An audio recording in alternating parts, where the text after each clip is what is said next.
अगे हे घे, देवासमोर साखर ठेव. परीचा ड्रायव्हर परत आला.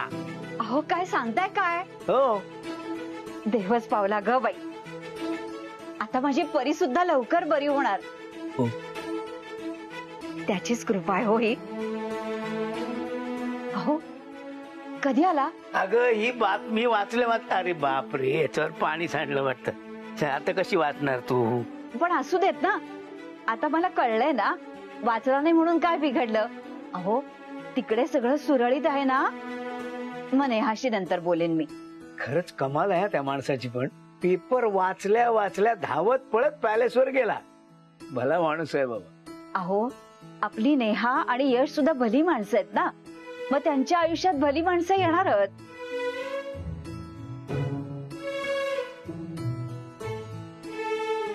देवा, हा माणूस असाच आयुष्यभर नेहा, यश आणि परी यांच्या आयुष्यात राहू देत. त्यांची मनापासून सेवा करू देत.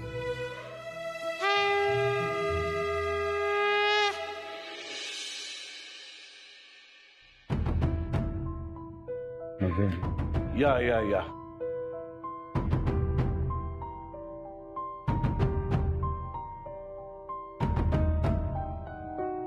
काय झालं आजोबा? सगळ्यांना कशासाठी बोलवलं? जरा धीर धर, सांगतो.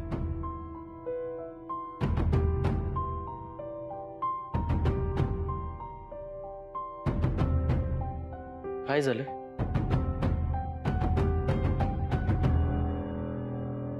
ये इकडे.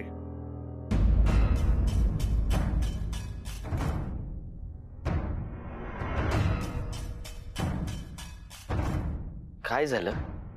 आमच्या सुनमाईनी तुला शोधण्यासाठी 1 लाखाचं इनाम ठेवलं होतं. तू स्वतःहूनच आलास, पण तुला काहीतरी तर द्यायलाच पाहिजे.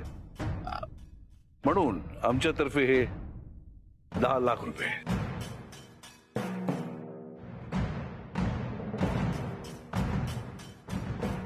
नाही नाही मोठे सर, असं कसं? अरे तू आल्यामुळे आमच्या सगळ्यांच्या चेहऱ्यावरती बघ, सगळे चेहरे अत्यंत प्रसन्न आहेत. आणि मुख्य म्हणजे आमची परिराणी खुश झाली. त्याच्यासाठी हे गिफ्ट. जाहिरात दिली मी आणि ह्याला देणार आहेत एवढे पैसे. नशीब घेऊन आलंय. तुमचं प्रेम समजू शकतोय मी, भावनाही समजू शकतोय, पण खरं तर मी असं न सांगता गेलो तर तुम्ही मला शिक्षा दिली पाहिजेत. तर त्याऐवजी नाही, राग आलाच होता आम्हाला सगळ्यांना राग आला होता. एक तर तू न सांगता गेलास, गायब झालास. आणि मोबाईल का बंद होता तुझा?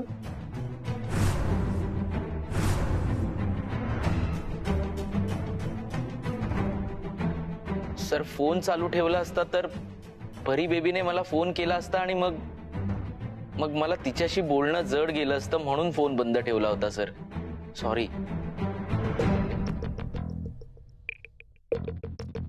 एनिवेज, आता आलायस ना, वी आर रिलीव्ड. आणि पुन्हा जर का असं गायब झालंस ना, तर माझ्याशी गाठ आहे एवढं लक्षात ठेव. आणि काहीही प्रॉब्लेम असेल ना तर बोलायचं. प्रॉब्लेम सॉल्व्ह करायला आम्ही आहोत इथे.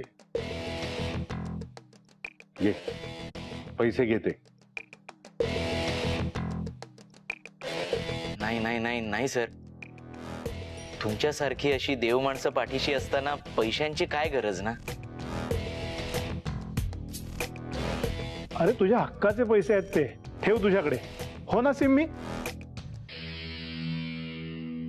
हे माझे हक्काचे पैसे नाही आहेत ना, माझ्या मेहनतीचे पैसे आहेत.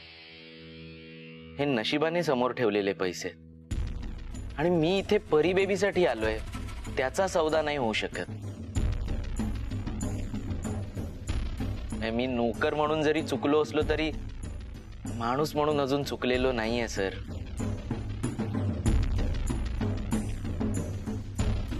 माफ करा, मी नाही घेऊ शकत ते पैसे. 50 रुपयांसाठी मारहाण करणारा हा माणूस इतका कसा बदलू शकतो? पैसे नकोय त्याला? अविनाश, नाही, तुझी बाजू कळतेय आम्हाला, पण तू खरंच खूप जेन्युइन आहेस. ऐक जरा माझं, हे पैसे घे, तुझ्या उपचारासाठी उपयोगी पडतील ते. आणि काही लागलं तर सांग आम्हाला, आम्ही आहोत.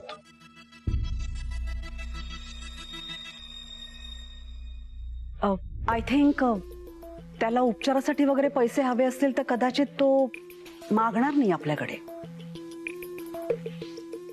म्हणून मला असं वाटत होतं की समजा आपण त्याला एखाद्या वरच्या पोस्टची नोकरी दिली तर, म्हणजे त्याला आपल्या स्टाफचं सुपरवायझर वगैरे केलं तर, म्हणजे आय थिंक त्यामुळे त्याचा पगारही वाढेल आणि त्याची जी काही पैशाची अडचण आहे ती दूर होईल. शिवाय मला असं वाटतं की त्याने आपल्या परीची खूपच काळजी घेतली. तो आता आपल्या घरच्यासारखा झालाय, सो आपली सुद्धा एका फॅमिली मेंबर सारखीच काळजी घेईल तो. काय वाटतंय?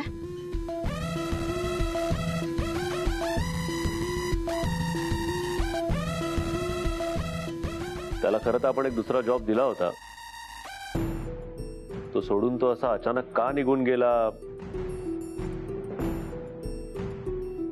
ते बोलू आपण नंतर. सध्या त्याला ऍज अ सुपरवायझर ठेवायचं की माझा ड्रायव्हर की अजून काही, मला वाटतं हे आपण जरा विचार करून मग ठरवू. Sorry sir. बरोबर आहे, यशचं पटतंय मला. हो, मला पण पटतंय हे. पण नेहाला चालेल का? नेहा,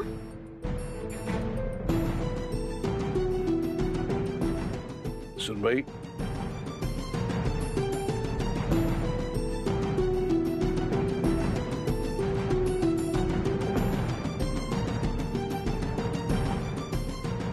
पण तुला चालणार आहे का? तुला काही वेगळ्या जबाबदाऱ्या दिल्या तर चालेल ना? हो मोठे सर, तुम्ही जी जबाबदारी द्याल ती मी पार पाडेन, आनंदाने स्वीकारेन. अरे सगळ्यांचा विश्वास आहे तुझ्यावर, म्हणून तर सगळेजण तयार झाले ना. आणि तू इथे घरात आसपास असशील ना तर मग परी देखील खुशच राहील. चला तर मग, तुझ्या नवीन जॉबसाठी खूप खूप शुभेच्छा. बेस्ट ऑफ लक.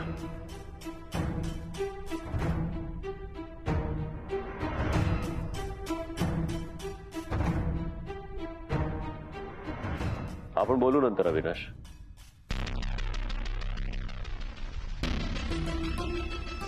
बाकी ब्रीफ तुला समीर देईल.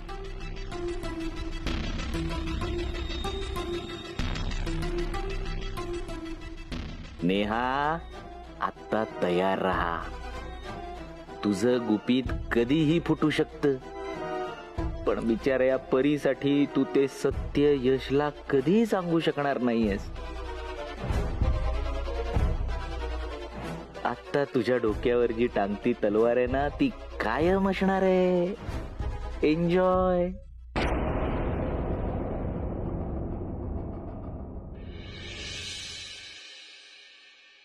सो यश, उद्या आपल्या 3 मीटिंग्स आहेत. 2 ऑनलाईन आहेत. एक आपल्या फ्रान्सच्या परफ्यूम प्रोजेक्टची आहे, दुसरी युएसच्या नवीन क्लायंट सोबत आहे, तिसरी मीटिंग मेहता अँड सन्सच्या ऑफिसमध्ये. त्याच्यानंतर आपण कपूर कॉर्पोरेटच्या सीईओ सोबत लंच करतोय आणि पोस्ट लंच आपण जातोय प्रणित सेनच्या अॅग्रो प्रोजेक्टला व्हिजिट द्यायला.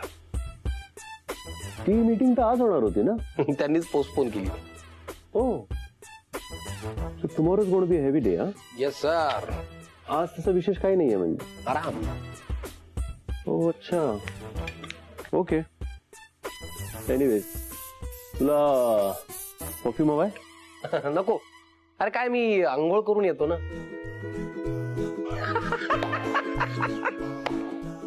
मज्जा आली.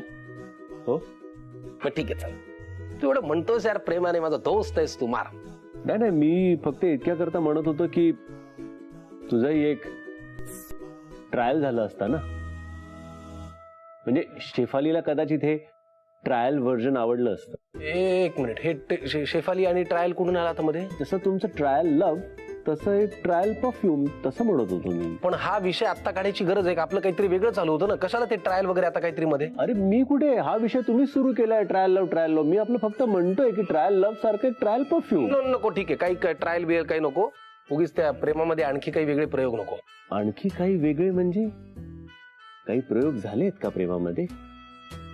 काय नाही नाही काही झाले असतील तर तू माझ्याबरोबर शेअर करू शकतो. मलाही त्यातून काही शिकायला मिळालं तर. असं काहीच नाहीये, पण अजून काही वेगळं एक कशाला ते ट्रायल बियल प्रेम शेफाली आता नको ना. आता काही विषय हा विषय माझा नाहीच आहे, हा तुमचाच विषय ट्रायल. मी आपलं फक्त पुरे ना. पण आता मला चिडू नको, पुरे आता चिडू मी तुला चिडवत नाहीये, मी तुला चिडवण्याचा फक्त ट्राय करतोय. नको यार, नको ना ते ट्रायल. मला ते ऐकून ना आधीच माझं डोकं आउट झालं यार. काहीतरी ते ट्रायल लव. आणि तू मला आता ते सात्विक संताप वगैरे देऊ नको. माझा संयमाचा कडेलोट झाला ना, मी नोकरी सोडून देईन. काय बोलतोस तू? हो, या गोष्टीवरून तू नोकरी सोडून देशील? मग एवढा प्रॉब्लेम होईल कळतंय का तुला समीर? बघून घ्या मग तुमचं तुम्ही, मी चाललो मग. नाही आमचं नाही, प्रॉब्लेम तुझा होईल असं म्हणतोय मी. हे नाहीतर हे रोज सांडग्याची भाजी वगैरे करून आणणं आणि घास भरवणं, हे गंडे वगैरे बांधणं, त्यांनी क्लॅरिटी येणं, हे सगळं नाही तर तू करणार कुठे? हा, ऑफिसच आहे ना तुमची हक्काची जागा, जिकडे हे सगळं तुमचं ट्रायल लव्ह चालू असतं. पुरे आता ते नको ना ट्रायल लव्ह. तिकडे आजोबा तुमच्या लग्नाच्या मागे लागले काय? तुम्ही अजून कसले ट्रायल लव्ह मध्ये अडकलाय काय? नको ना ट्रायल करून मला तुम्ही त्रास देतो यार. किती ट्रायल त्याचं चालू आहे ना ते. काहीच नाही ते. तुम्ही कसं काय अचानक काकू यशच्या खोलीमध्ये सकाळी सकाळी 2 जिने आणि 3 खोल्या ओलांडून? काही अर्जंट काम होत का?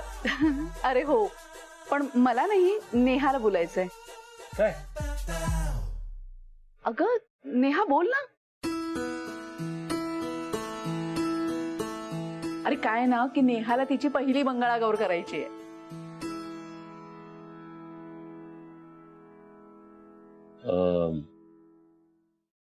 नाही नको.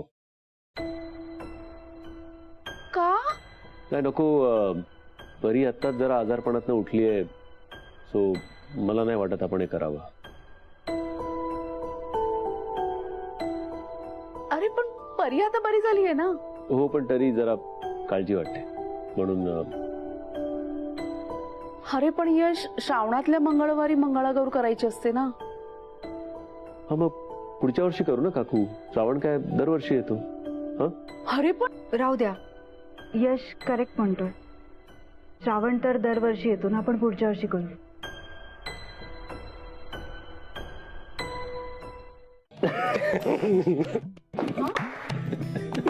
मला 100% माहित होतं तू गंमत करतोय. मला 100% माहित होतं.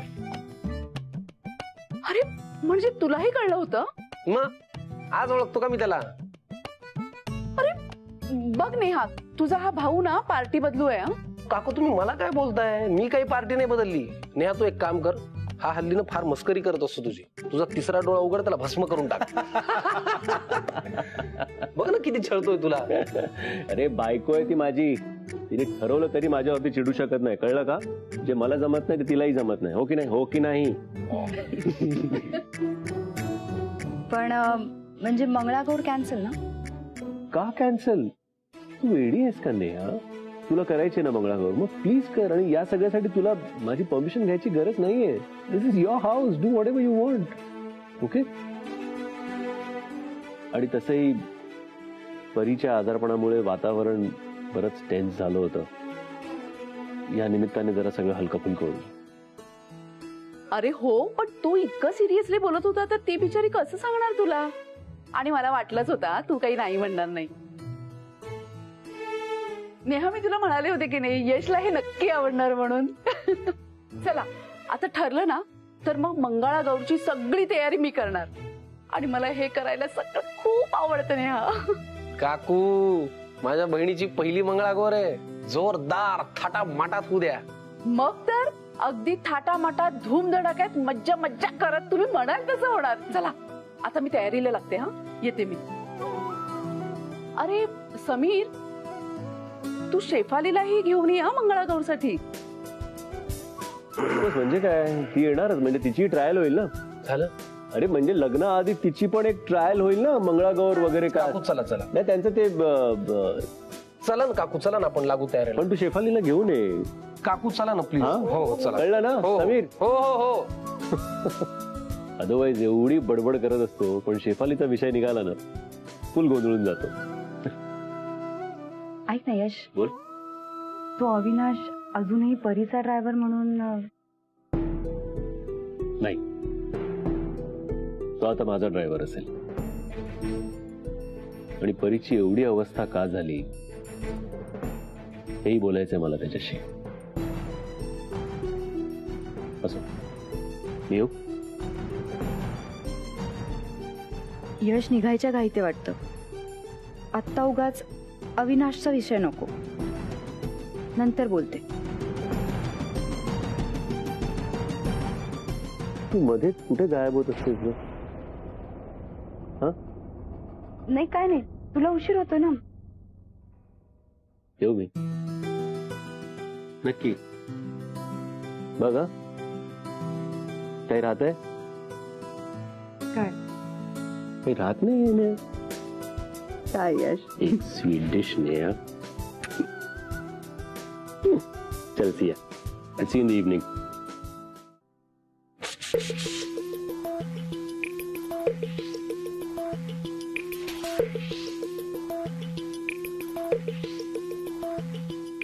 परीचे ड्रायव्हर काका कसे आहात? ठीक आहे मॅम, ठीक आहे. गुड. तुम्ही ठीक तर परी ठीक, परी ठीक तर घर ठीक. सध्या असंच चाललंय ना सगळीकडे. पण काय करेक्ट एंट्री घेतली तुम्ही. परफेक्ट क्षण होता माहिती तुम्हाला. तुम्ही आलात आणि या घराचं चित्रच बदललं.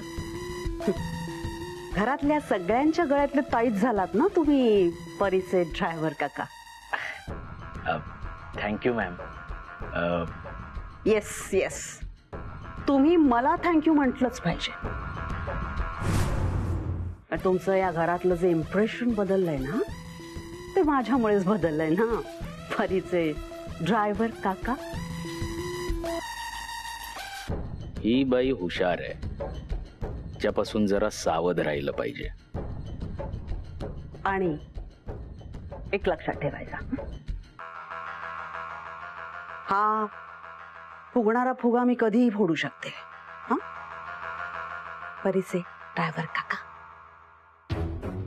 मॅम मी आता परीचा ड्रायव्हर नाहीये. मला यश सरांनी त्यांच्या गाडीवर घेतलंय ना ड्रायव्हर म्हणून.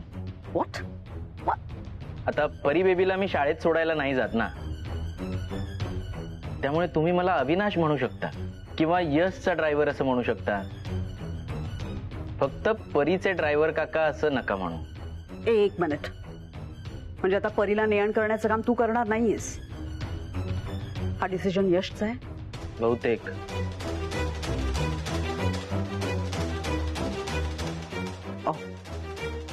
म्हणजे नक्कीच यशच्या मनात तुझ्याबद्दल काहीतरी किंतु निर्माण झाला असणार. तुला आहे ना काहीही करून यशच्या मनातला तो संशय मिटवायला हवे. कळतंय का तुला? लक्षात येतंय का मी काय म्हणते ते? काहीही कर पण यशला इम्प्रेस करण्याची एकही संधी सोडायची नाही. हो मॅम. आणि एक गोष्ट, ते काय सांगितलंस तू इकडच्यांना? काय झालं तुला? ते काय टीबी का कॅन्सर? कॅन्सर. कॅन्सर कॅन्सर झाले.